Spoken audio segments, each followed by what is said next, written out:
Hi, everybody, and welcome to Student Loan Bootcamp. My name is Cassandra Johnson, and I work for LSS Center for Financial Resources. I'm a financial counselor and educator and have been here for a little over 6 years now.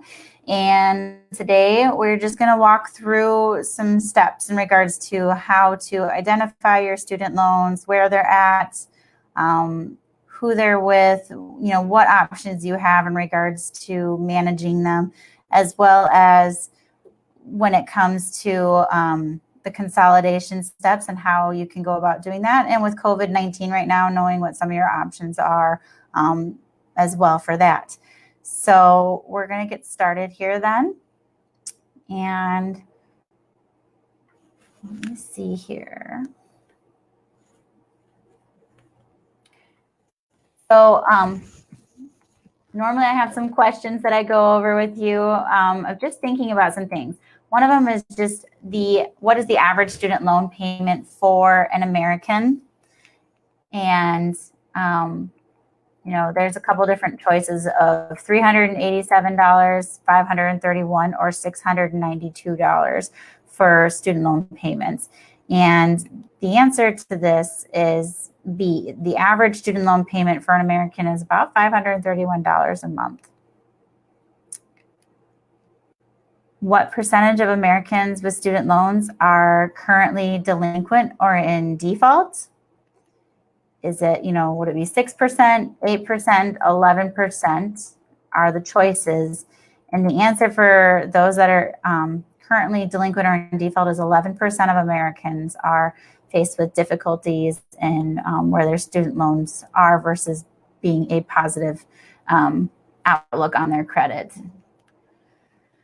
What percentage of home buyers delayed their purchase due to student loans? 73%, 49%, or 26%. And the answer for this question is 73% of those that have student loans delay buying a home because they're so worried about, being able to afford their student loans or possibly facing a situation that they won't be able to qualify for a mortgage because of their student loan debt. Only 7% reported having no impact of their student loans when purchasing a home. So some student loan terms I'm going to go over with you guys today is understanding the difference between having private versus federal loans. These are obviously two different areas. Your federal loans are ones that you would have gotten through going through FAFSA, and these ones have more benefits in regards to your options that are available to you versus with private student loans. You're looking at less likely having some options that would be available or being able to consolidate the same way or having different repayment plans.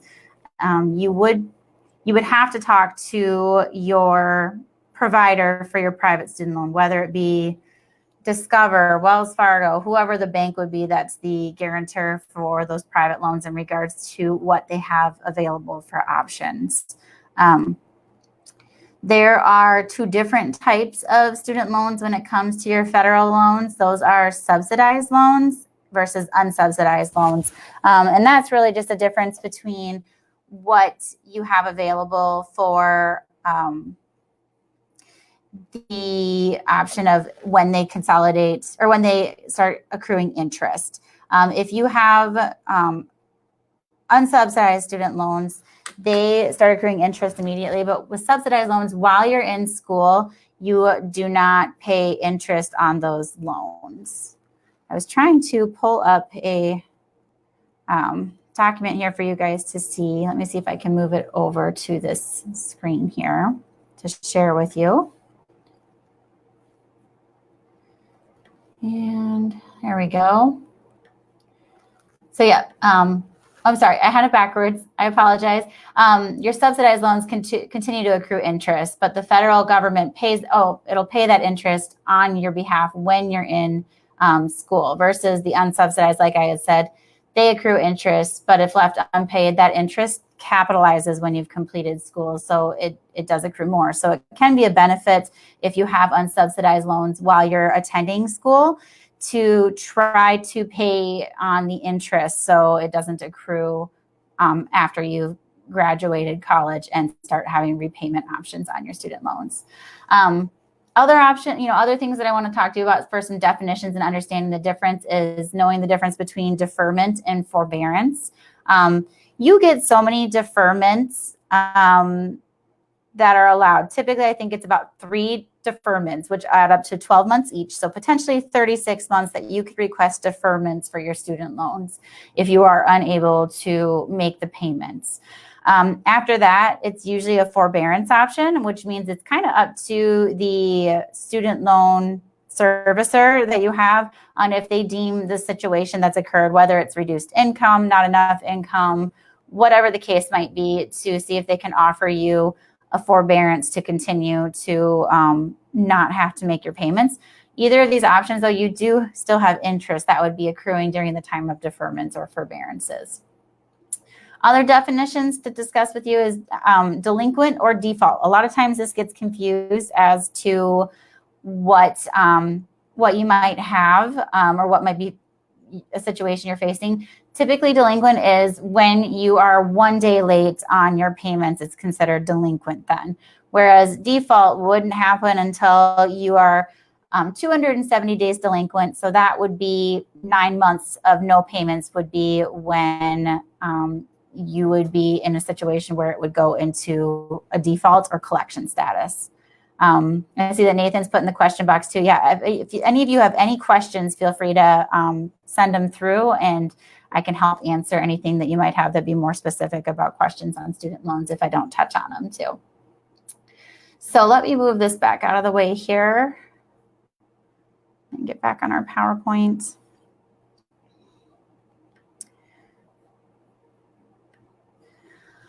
Okay, so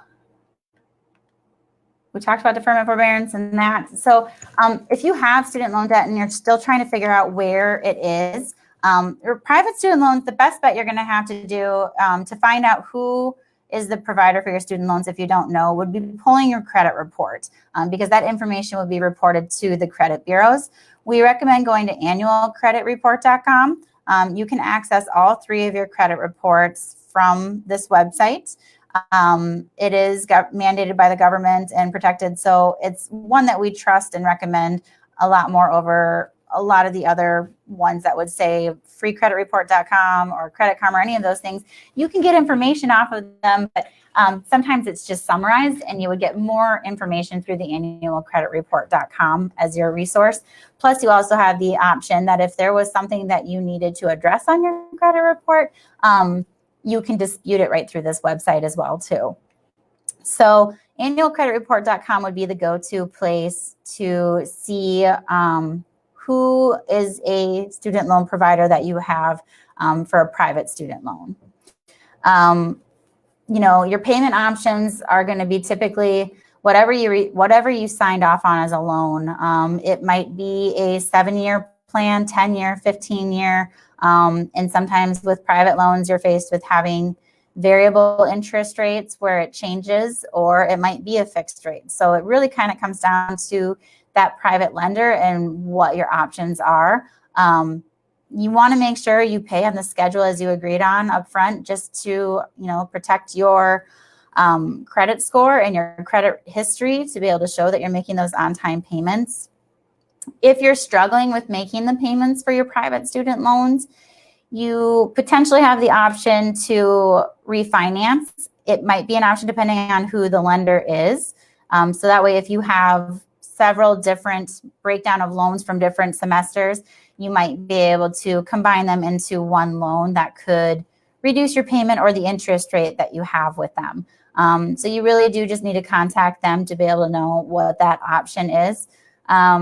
Some private lenders do have hardship options that if income is not enough to afford the payments, that you can work with them to see if they do have anything to help reduce that payment option for you or stretch the loan out longer. With private loans, you could potentially also try to see about refinancing into a different with a different private lender that does student loans. So you can do that as a possible option as well too. There's also the option that if you aren't able to pay on your private student loans, you could choose not to pay them. That's obviously not ideal when it comes to your credit and history and the potential risk of legal action that could occur from the private student loans, the lender that has them.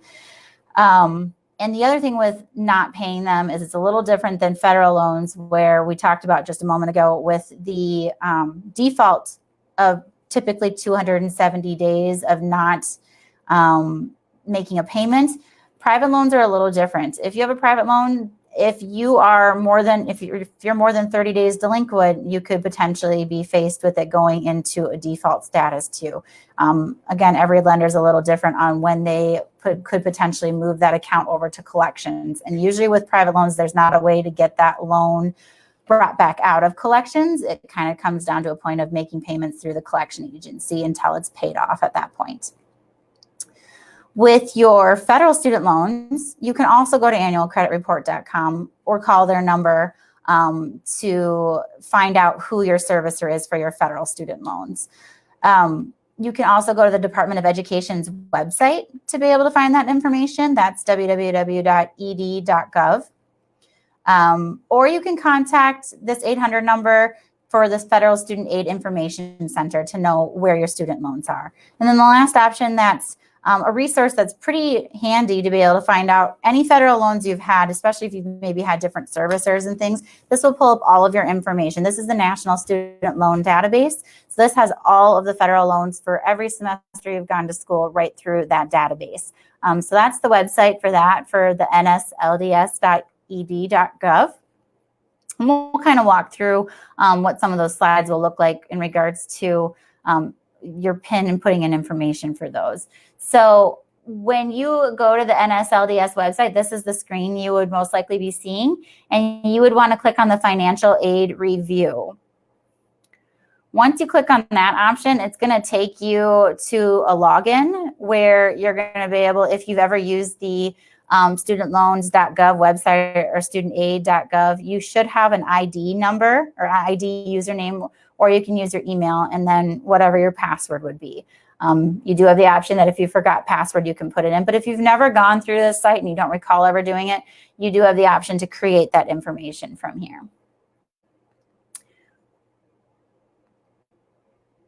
So what are options when it comes to different repayment plans you have available to you? Your typical one when you graduate college is going to be put right into a standard plan of 10 years of flat payments. I guess it depends on how much school debt you have as well too. 10 years, I don't remember what the limit is of how much of the loans you have, but if you have, I think, more than $30,000 in student loans, I think the standard plan stretches out a little bit longer, but the payments would be a fixed payment arrangement for the standard plan. You also have an option for an extended plan, which usually can be stretched out to 25 years of those fixed payment arrangements. And another option that you have would be the graduated plan. So it might be set up to be able to pay debts off it'd still be set up for 10 years of repaying it, but every 2 years, your payment that you make is going to increase because the idea behind it is whatever your kind of a field that you're working in, every couple of years, you're probably going to be seeing bonuses or raises. Things are going to be changing with your income that you could afford to be able to pay a little bit more. So obviously, when you get up to close to the 6 years, 8 years, 10 years of making those payments are going to be a lot larger than they were to begin with. You can go to studentloans.gov and you can get the forms and do the documents all through that website to be able to pick which kind of repayment plan you want.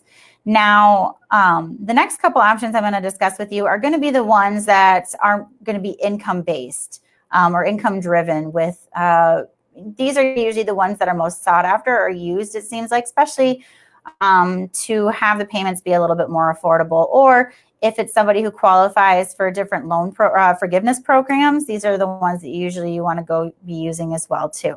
So those would be an income-based payment, pay-as-you-earn, the revised pay-as-you-earn, income contingent, income sensitive, and these all range from 10 to 25 years of variable payment amounts. I can show you again on that little, on the tip sheet I have here, that I guess if anybody ever requested or wants a copy of it, I believe we have the ability that we can send it off to Nathan or anyone else that would want a copy to be able to have these definitions and understanding what their options are. So you can see right here the payment plan, the breakdown of the time, or the ones that are income-based. So your income-based payment is going to be a 25-year payment plan, which is a monthly payment, which is no more than 15% of your discretionary income. You have to have a partial financial hardship requirements with that one. And then the income contingent is 20% of discretionary income or monthly payments for a 12-year repayment schedule. Income sensitive is 10-year repayment plan adjusted annually based on your income. And then the pay as you earn is up to a 20-year repayment plan. And that one's based on 10% of your discretionary income. And so you do have different options to look at. The nice thing with the StudentLoans.gov website that we are going to walk through some of the slides now is it's recently been updated, and it's pretty slick on being able to go over with you options that you have available or calculations and figuring out what makes the most sense to select for yourself. So when you go to the StudentAid.gov or StudentLoans.gov, they are one and the same now. So whatever one you would type in, it's going to pull up to this screen that you are seeing right now here. So if you have that login information that I was showing you a moment ago for the National Student Loan Database, that is the same login information that you use right here as well too. So you would choose to log in, and you can go to the repayment options on the little tabs there where it shows in repayment, I have loans I need to repay. I have it marked with an arrow here. There's more lists down below of popular topics, but I wanted to point out that there is a loan simulator, which is kind of like a calculator for you to be able to figure out what seems best for you for different loan options you would have. So when you pick on that loan estimator, you are going to have the option to know if you're interested in doing the public service loan forgiveness. And it lets you know if you want to learn more about it and the eligibility. The public service was created to be able to help those that are obviously working in any kind of public service field, whether it's a firefighter, police officer, working for the state, or a nurse or anything like that. There's a lot of different fields that would qualify for it. Nonprofits, childcares, different things. So it can be a benefit that if you do have a job that qualifies for the public student loan forgiveness, how it works is you have to make 120 qualifying payments. So that means typically I'd say 10 years if you're working for that same employer that whole time through. But let's say you switch employers. Maybe you're working for maybe you're a nurse at a clinic for 4 years and you decide that you need a break from it and you decide to go be a hostess at a restaurant or something like that that doesn't qualify for the federal student public service loan forgiveness. Your time doesn't restart, but it wouldn't be able to count for those other payments that you're making while you're working for a restaurant. But if you decided to go back into nursing or another field that qualifies, that time will continue again. So it could be 10 years for 120 payments, but also it could be even longer depending on, it just has to be those qualifying payments for it. So it is an option that can help for those that maybe have a lot of student loan debt to be able to have some of that forgiven after making all of those qualifying payments. The next slide that you would end up seeing is knowing, it gives you a nice option here now of wanting to figure out what your primary repayment goal is. Do you want to pay off your loans as fast as possible or have a lower monthly payment or pay the lowest total amount over time? So you have some options that you can click on to see what makes most sense for you. And I'm not quite sure. Oh, I put on here that I picked for this example the lowest monthly payments possible. So in this situation, you can see on this chart here that I just put in some estimated personal information. But when you log in with your information, it actually will pull up your student loans and put everything into for all your federal student loans, and you can be able to view that everything is listed in there.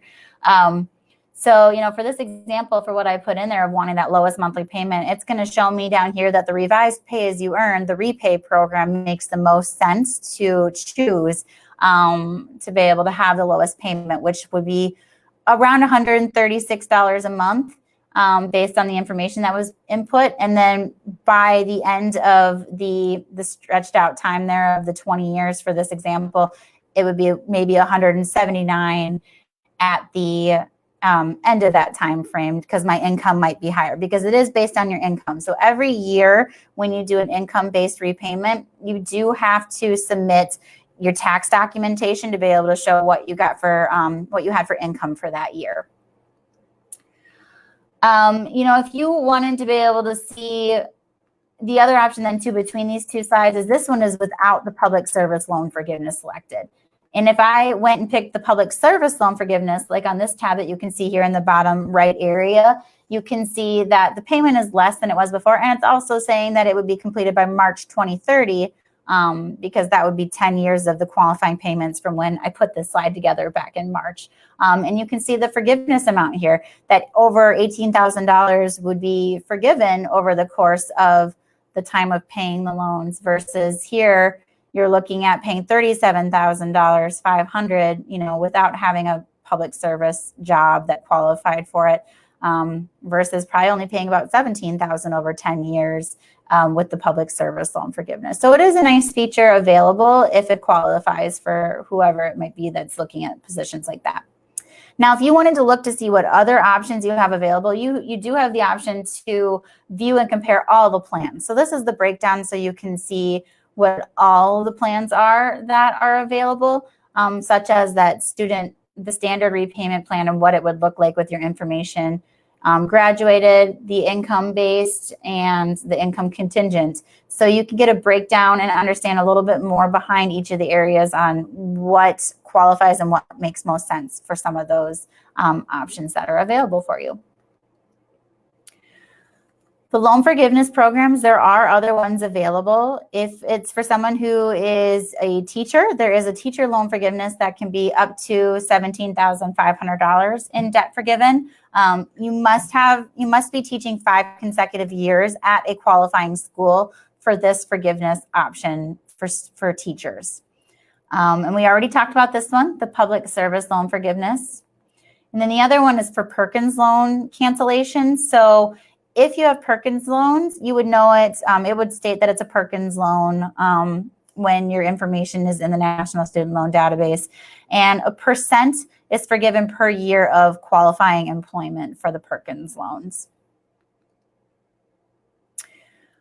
One of the things to keep in mind too is life is always changing, as we're seeing right now with the current COVID-19, pandemic that's happening, that it's hard to know what to do. And we always have to be watching our budget and looking at our options and knowing what steps to take when things come up. When situations do occur, it is really important to make sure that you're communicating, that you're calling your student loan servicers to know what your options are, and keeping that communication line open.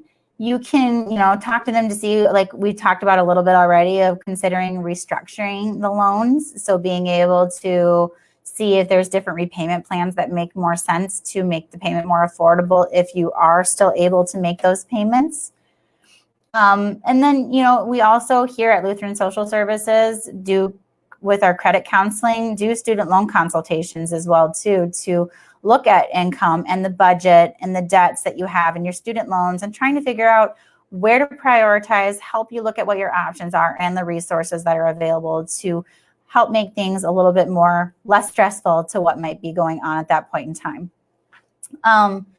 With the current coronavirus pandemic and what's happening right now, it seems like with the federal student loans, they've automatically put a hold on any interest being accrued on any account. So if you have access to your federal student loans for your servicer, you should see that it says 0% for your interest. And I think they started off with saying at least 60 days of no interest, but now it sounds like it's going to be until September that they're not going to be charging interest. I was reading some articles and it seemed like it was in a borrower's best interest that if you are concerned and not able to make your student loan payments, that you should contact them to put the loans into a forbearance. My student loans were already automatically put into a forbearance. I never contacted them or anything. So I think they might automatically be doing that for everybody, of just straight across the board, all federal loans into a forbearance status. You still have the ability to make your payments if you choose to during the forbearance time. But right now it seems like there's 0% interest and all student loans are in forbearance until September at this point in time. But that could be changing and drawing out longer. It just depends on how long the pandemic goes. I still do advise people to check on that information themselves with their servicer to see if their student loans are already in a forbearance or if the interest has stopped accruing at this point in time. And if it hasn't, and there is a concern with your finances and being able to cover those payments, you should be able to get them put into an administrative forbearance at that point in time. It also was broadcasted too for federal student loans that all collections, so if anybody has student loans that are already in a collection status or delinquent, they have automatically been put into forbearance. Collections have stopped on any student loans that are in a defaulted collection status, and all of those that were delinquent that have been put into a forbearance have automatically been renewed now too, so they're no longer past due and in that forbearance status. But as I said before, make sure you contact your servicer and go to their websites to find out about what your options are available for the student loan options with that servicer that you have for your federal, as well as your private student loans. You know, the private student loans, we haven't heard anything in regards to any kind of options that they are doing in regards to, you know, they're not necessarily maybe stopping interest or payments.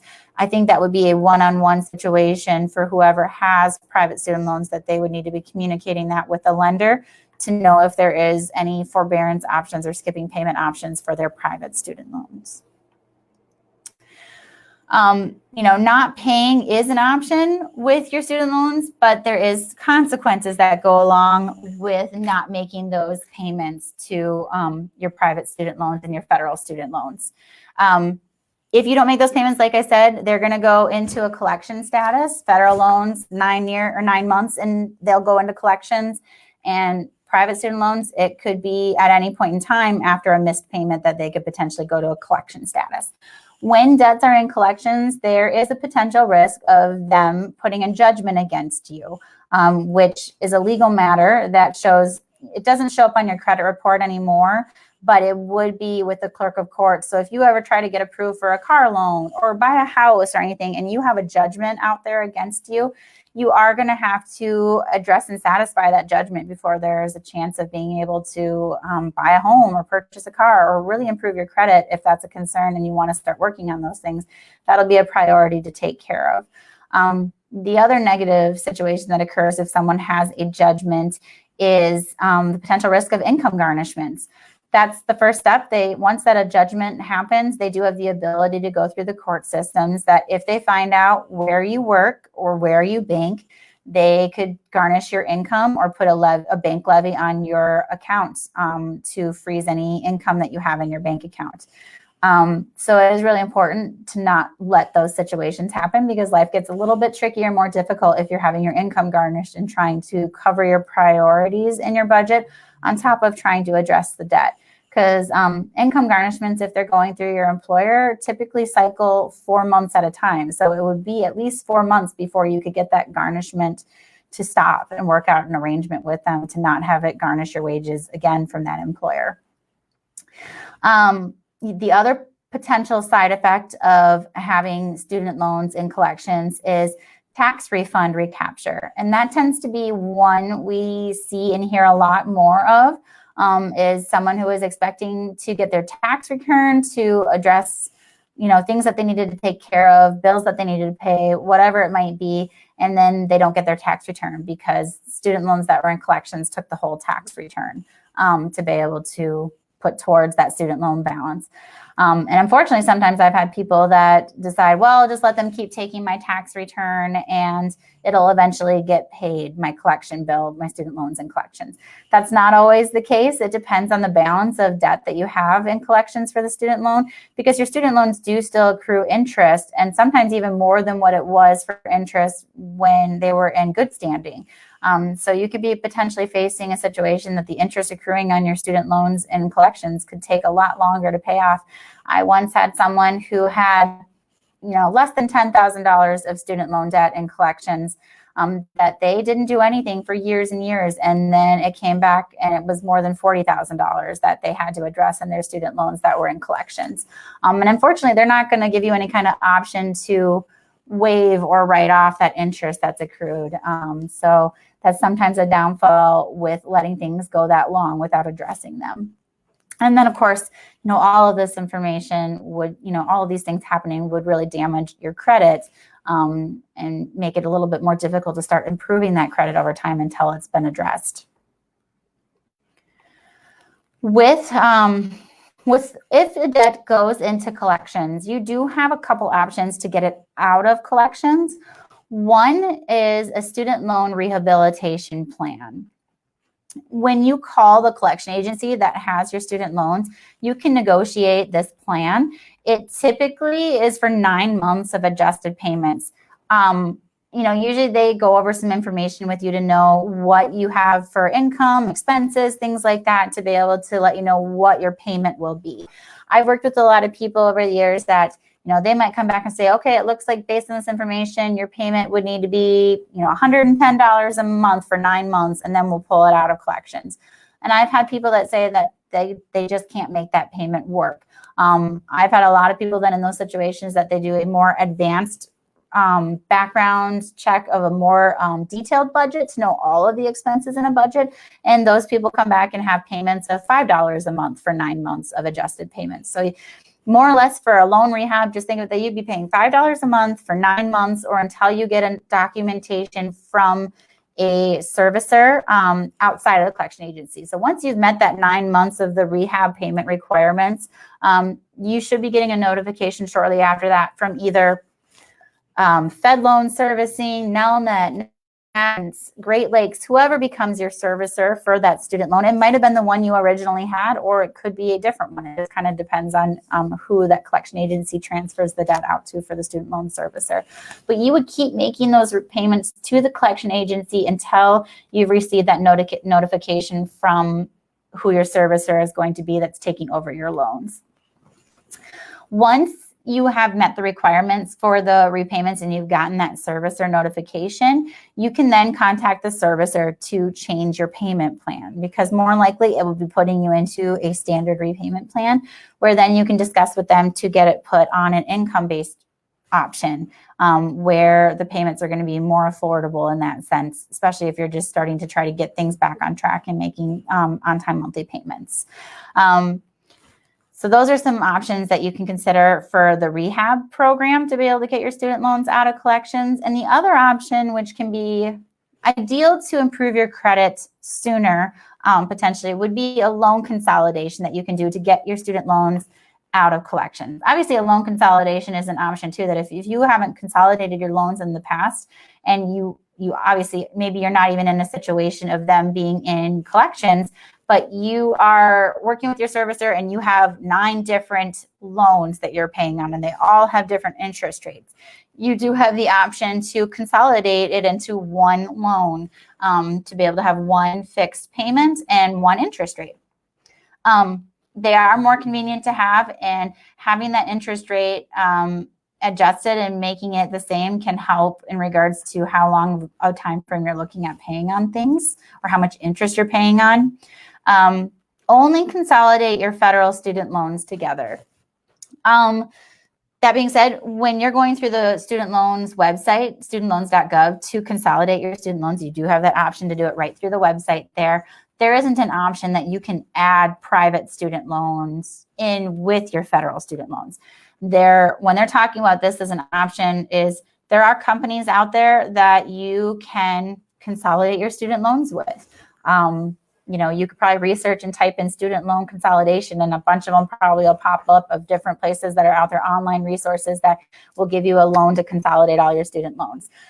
We advise people never, ever to take their federal loans and remove them from it being a federal loan, because if you take your federal loans and put it into a online student loan consolidation program that's out there that's not a federal funded, the federal loan program, you've lost a lot of benefits and options that you have available for repayment plans and things like that, and forgiveness like you have with the federal student loans. So you want to make sure that you keep your federal loans together and with the federal government. And then, yes, there could be a potential option with private loans if you have them out there that you could consolidate with one of those online companies. Maybe they do have a better rate option in regards to those. I did work with somebody one time with their student loans, and they did transfer some private student loans they had to one of the online companies that are out there for student loans that had a better interest rate and better terms.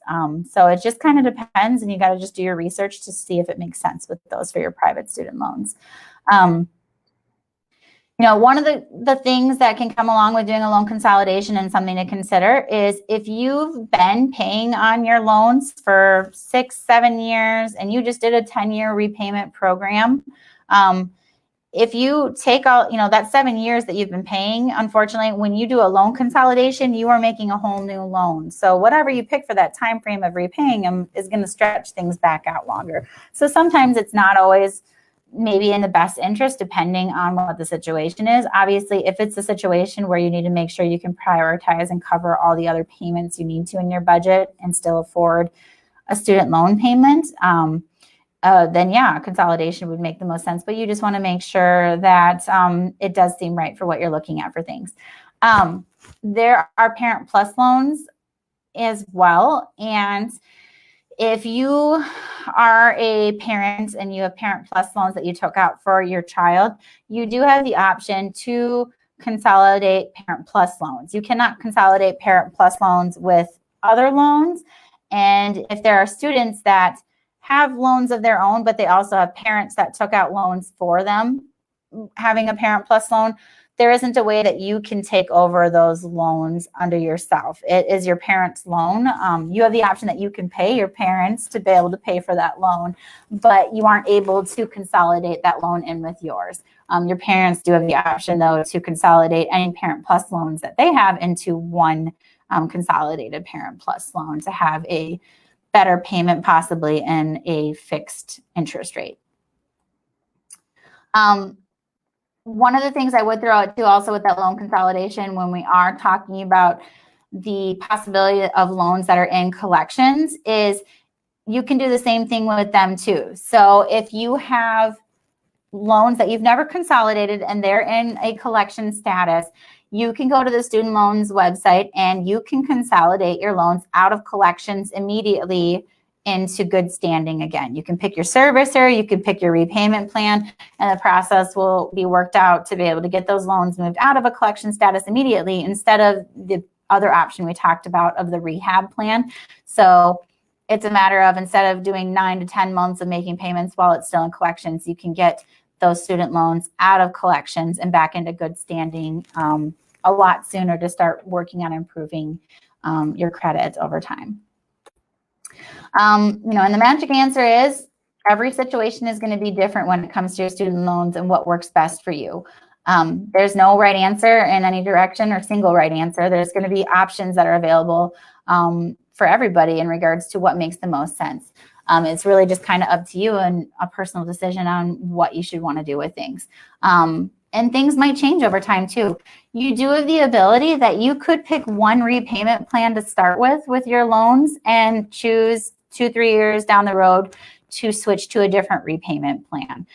So sometimes somebody, might start off with doing that graduated repayment plan to have a lower payment, and every 2 years it go up, and then they change their mind and want to do a graduate or an extended plan to have it stretched out even longer over time. Obviously, that can change how long you're repaying on your loans over time, but it's an option that you can change your payments and how much your payments are when when situations arise that might make it more difficult to keep certain arrangements in place. Remember that this is only the part of a bigger, this is only one part of a bigger picture. So you really have to be mindful and paying attention to what your income is, what your budget is, and all the expenses you have in your budget to make sure that everything fits together. So, you know, reviewing the budget, what your income is, making sure that if you are having with your income, maybe you are having a lot taken out for 401k benefits or different things like that that might be within your income that you could adjust temporarily to help with things that you might want to be doing in regards to student loans or anything like that might be happening. You know, and you also have potentially other debts that you need to be prioritizing and focusing on as well too. You know, looking at your expenses in your budget to make sure everything's within range of what you should be spending or goals that you want to have set. Building that emergency savings so that when certain situations arise over time that you have something set aside to be able to help cover that expense, whether it be a medical bill or an unexpected car repair. So just some things that you want to be able to start putting aside so you aren't sitting in a situation that you have to decide, are you going to skip making a payment on something else or not have groceries to be able to cover something else? It's really helpful to have those savings started in your budget if you can do that. You know, maybe it's a matter of changing spending habits or noticing, you know, it can be very easy sometimes of maybe going to a coffee shop and buying a coffee every day, checking to see what the price of that coffee is and adding up how much are you spending in a month or throughout the year on coffee, where that could be put somewhere else if it means changing a habit to be able to reach a goal that you might have for addressing things in your budget or paying more towards your student loans. You know, make sure you understand your needs versus your wants. And it's also important, you know, on one of the bigger picture things to make sure you're protecting yourself for identity theft. You know, again, with that annual creditreport.com that I brought up in the beginning of our time here, is it can help to check your credit report once a year, once from each of the 3 bureaus, so potentially 3 times a year, reviewing and making sure you're checking on your credit report to see if there's any discrepancies or anything that shows up on your credit that you know, you didn't open, or there's a potential risk that someone has some of your identity stolen. You know, and you also have the option that you can freeze your credit by going to the annualcreditreport.com. You have the option to freeze your credit from all 3 of the bureaus by contacting them so that you or no one else can open anything in your name unless you've put in your PIN, contacted them to lift the freeze for 24 hours to do so. So it can help protect from, you know, the unwanted risk of somebody or finding any information of yours or using it against you. You know, other things that can impact, or knowing that there's big addiction, there's a bigger picture to look at, is any addictions that might be out there and your emotional well-being. So all of these little things, you know, all of these things tie together in that bigger picture of not just your student loans, but making sure you're taking care of a lot of different areas in your, you know, your overall outlook on life, and making sure that you're taking care of everything you need to. So some answers are wrong that are out there. There are scams out there that you need to be aware of and, you know, cautious that are not real things. I myself seen on my Facebook page come up of only $5 per month for 1 year and the rest of my student loan debt will be forgiven. Not a real thing. You know, if you see something that says for a small upfront fee, you should never have to pay for anything upfront before them servicing things. So you don't want to have to be paying somebody, especially with your federal student loans or even your private loans. They're all set up already. You shouldn't have to pay for something in advance, especially when it should be something that you can do for free on your own. You know, anybody that tells you, oh yeah, make your payments to us and our attorneys, anything that's involving attorneys too is usually a sure sign that something's not sounding very right when it comes to your options for your student loan repayment and, you know, watching and taking care of your student loans from month to month. Anything that says sending you your social security number, don't give your social security number to anyone. I know that would seem like most basic information for some, but it's still important information to know to make sure you never give that over the phone to anyone, especially if places are asking for your social security number. Most places that already have your social security number on file wouldn't ask for the phone number. They would maybe ask for the last 4. Or if you don't even feel comfortable with that, you can ask to give something else for information. They should have it on file as well too, such as your date of birth or things like that to identify or find your information. someplace that's telling you the only way to consolidate your loans is through us. Again, that's another red flag, because I've already told you, you can go to StudentAid.gov and do all your federal loan stuff right through there. So any company out there saying otherwise would be obviously a sign of a scam. And then anything that says we give no interest consolidation loans, that would be something that would be a concerning flag too. Pretty much the biggest rule of thumb is, if it sounds too good to be true, it probably is when it comes to anything out there that's trying to give you a good deal on resolving your student loans. And so just kind of tying things up here, we are here to help at Lutheran Social Services. So if you feel like you need more one-on-one counseling advice about specific situations that you have going on, whether it's with student loans or budgeting or debt concerns or anything like that, we're here to help. Our office is here in Sioux Falls at 705 East 41st. And we also are doing right now only phone appointments or online consults because of the current pandemic. But it's the same resources that are available, whether you choose to do that versus even in person. We all do it the same way. So we're here to help anyone that might have more specific concerns that they need to address with their finances. So reach out to us if you need to. And that is all we have for our class today. We have our website, lsssd.org, and you also can see us on Facebook, LinkedIn, and Twitter as well, too, to see any of our blogs, articles, or reach out to us that way as well. So I guess I'll leave it up. If there's anybody that's on that has any questions, this is some time that I have available to go over any questions.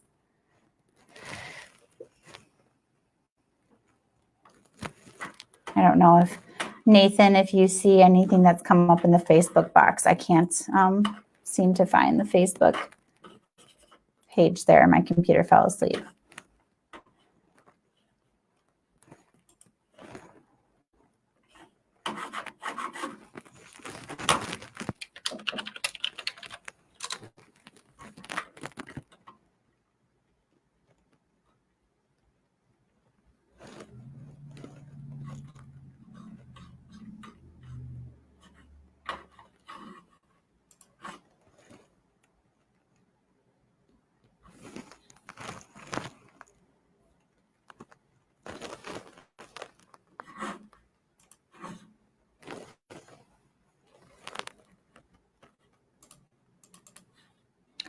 Well, I guess if there aren't any other questions at this point in time, I will end the broadcast.